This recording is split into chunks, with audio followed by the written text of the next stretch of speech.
So, we in that new year, new me season. Yes. But a lot of us still have some of the same goals from 2023. And a lot of y'all, and I know for sure because y'all came up to me and asked. You did. A lot of y'all wanted to start a podcast. Yes. I got good news for you, player.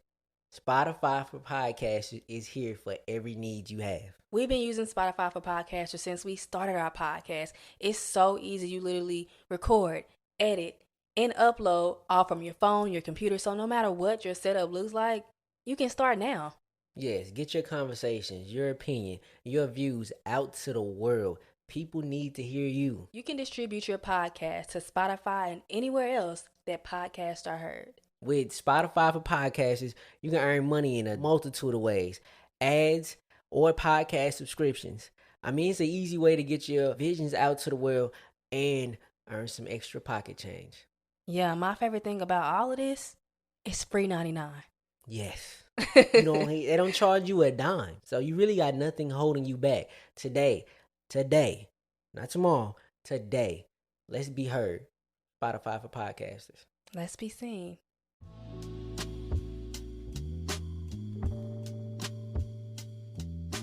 Welcome back to the For the Healthy Host podcast, where we talk about self-awareness, intentionality, and mindful living, and everything in between. I'm your host, Ree, and I really appreciate you for joining me today and allowing me to be a part of your journey. Okay, I can't even hold it in. Like, that intro was fire. Like, typically I choke when it comes to like my little intros, but I think I finally got it down pegged. Like, I want this space to be informative and helpful to you all, but I also want it to be casual, like, you know what I mean, like you having a conversation with your best friend, because essentially that's what's really going down. So in today's episode, we're going to be talking about escapism. Escapism is something that I've dealt with for quite a while, and when I was dealing with it, I didn't really know what it was. I didn't know the term for it. If you are not sure what escapism is, it is basically when you seek distractions or relief from unpleasant realities. That's right out of Google search definition. But I mean, it's true. Like, that's a really good definition of what it is. Just like the definition said, we tend to escape because we don't want to deal with the realities in front of us. And typically, if you're escaping from a reality, it's pretty unpleasant. Like, it's something that you just don't want to deal with, don't want to face. And it could be super extreme, or it could be on the, or it could be on the surface level. Like, you don't really want to do your homework right now. You really don't want to go to work. I don't know, or go to the gym, and even if it's surface level, typically there's an underlying like reason why you don't want to do that particular thing.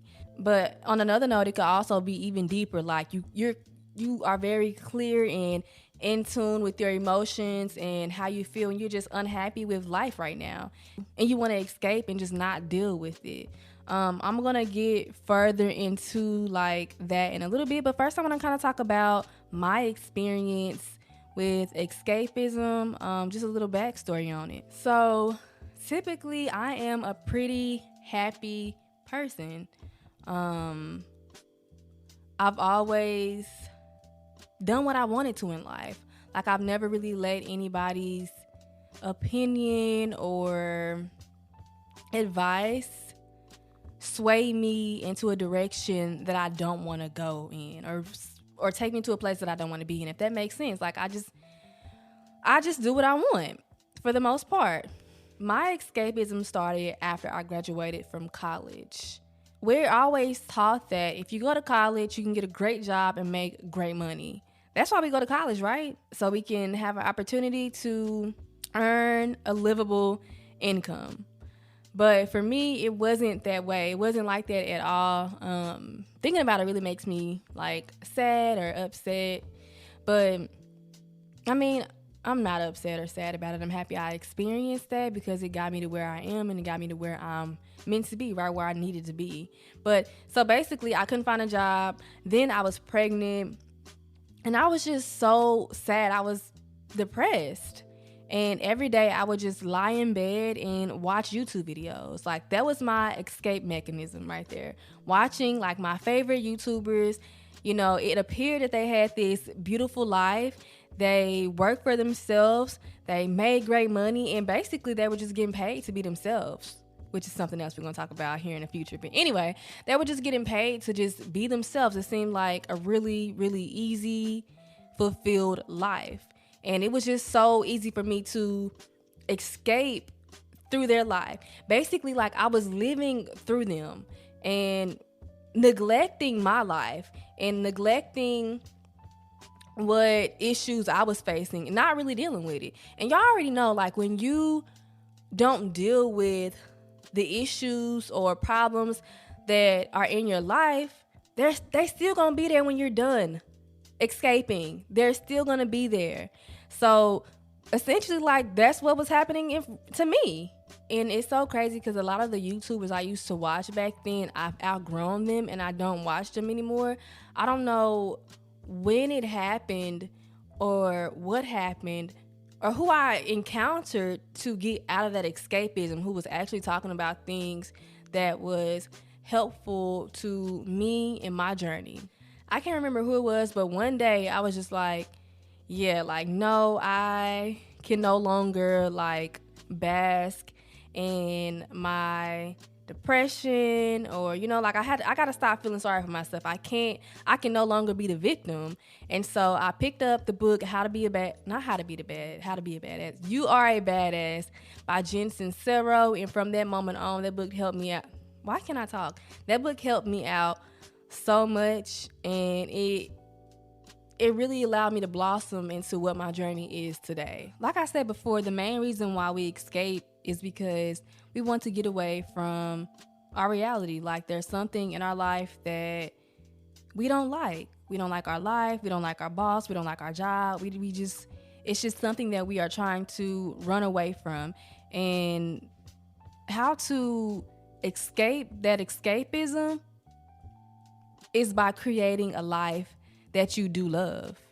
And I know sometimes that can seem impossible. Like, you know what I mean? Because as humans, you know, we have the ability to look at the world from a different viewpoint. We can think about the past, the present, and the future, which is, it's a hindrance for us sometimes. And it can be hard to be in a reality that you hate or just don't like, and believe that it'll get better, and believe that you'll someday have a life that you love. But I'm gonna tell you how. It's so crazy because I was practicing this when I had nothing, when I was just like, you know, didn't know what was gonna happen next. I practiced gratitude. And that's just being grateful and thankful for what you do have, and always understanding and realizing shit really could be worse, honestly. And understanding that this too shall pass. Y'all have heard me say that before, like, this too shall pass. Everything, like life, the universe, everything it flows. It's going to pass, the good times and the bad times. So definitely understanding that you have to have an attitude of gratitude. Like Hines say, I love Hines. Like Hines says, let gratitude be the main attitude. And when you're open to being gracious and being grateful for what you have in front of you, you are opening up so much more abundance within your life. Something else that you really have to do is be honest with yourself. You know, a lot of times when people ask us, how you doing? How you been? We just say good, right? Whether it's true or not. But we can't do the same thing to ourselves. We can't lie to ourselves. So this is even before, like, I won't say before being gratitude, just because always you want to have an attitude of gratitude. You want to remain gracious and have gratitude for your existence. But we got to be honest with ourselves. If we want to change some things within our life, there's some things that we don't like. We got to first acknowledge the stuff that we don't like. Ask ourselves, when you find yourself like in that mode of escapism, you have to ask yourself, what am I running from right now? What am I avoiding? Why? What do I not want to face? And why don't I want to face it? Is it life? Is it just life in general? Like, because I've been in a space where I just wasn't happy with life in general. You know what I mean? Accepting your life or not even accepting, being honest with yourself about what you do like and what you don't like about your life and just like where you want to be is one of the main keys to creating a life that you love, creating a life that you don't have to run away from. Because like I said before, if you don't acknowledge that, you're going to keep waking up. That's going to continue to be your reality. If you're not honest with yourself, the life that you don't like, your current reality is going to continue to be your reality. Because like, how can we change anything if we're not acknowledging it? It's impossible to do that. Unresolved issues, they fester, and they're always going to come back to haunt you. So no matter how hard it is, you have to deal with it firsthand, like, period. Once you have been honest with yourself and you have been able to identify what exactly in your life you want to change, then we start to set goals and create action plans to get us to the life that we do want. And I think sometimes this part can get tricky, especially with so much information. Like, we live in the world of information and pretty much information overload. Like, there are so many quote unquote reliable sources with contradicting resolutions for what it is that we should do. So I always recommend like just looking within and looking at your life and doing what works for you, because we want to create sustainable habits. And when I say sustainable, I mean habits that you can easily do, habits that you can be consistent with and that work out for your life. Because I know sometimes people like want you to sit and tell them exactly what it is that they should do, but I'm not going to do that. I'm not going to sit here and tell you exactly what you should do, because I don't know what your life looks like. Now, I can tell you what works for me, but I'm not going to tell you to do exactly that particular thing. You first start these new habits, it can be hard, right? Because it's new and it's making you uncomfortable, but y'all know there's no room for growth when you're comfortable. There's no room for growth when you're comfortable, period. If you're uncomfortable, that means you are growing. Y'all don't hear me. If you are uncomfortable, that means that you are growing. For example, I like to wake up early in the morning. I don't know what it is about waking up, being up before everybody else, but it's one thing that has really helped me. And going to the gym has helped me out so much as well. But one of the main things that, and I really feel like all of this is interconnected, but one of the things that really has helped me out so much is my spiritual routine, like meditation and reading self-help books and having conversations with the universe, which is essentially like the universe created us. So we are the universe. And once you realize that the same powers that was used to create you are within you, you then understand that you can create anything you want. Like, I think a lot of people don't understand that we are literally the creators of our life. We can have, do, and create anything that we want. And once you start to develop a relationship with the universe, therefore developing a relationship with yourself, because I think a lot of us don't realize it, but we don't really, like, what our relationship with ourselves look like. Like, that's the most important relationship you'll ever have, is the relationship with yourself. Like, how you speak to yourself, like the conversations that you have with yourself. Is it positive? Is it negative? Because the way you treat others is a reflection of how you feel about yourself. And I always want to make people around me feel good. So I'm always making sure that I have positive conversations and dialogue with myself. That's number one. I would definitely have to say, like, once I started my spiritual journey and just learning about myself and being self-aware is when I really started to notice change, positive change within my life. Like I said before, even when I didn't have anything, when I didn't know where my next check was coming from, I was still grateful. And I promise y'all, the universe always come through, like always. I really didn't finish off, like, I know I told y'all in the beginning, like, I had a hard time, like, finding a job.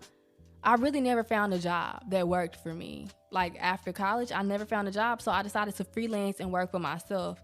And in the beginning of that journey, I was super anxious and, you know, just, I kind of had fear. I had that fear mentality.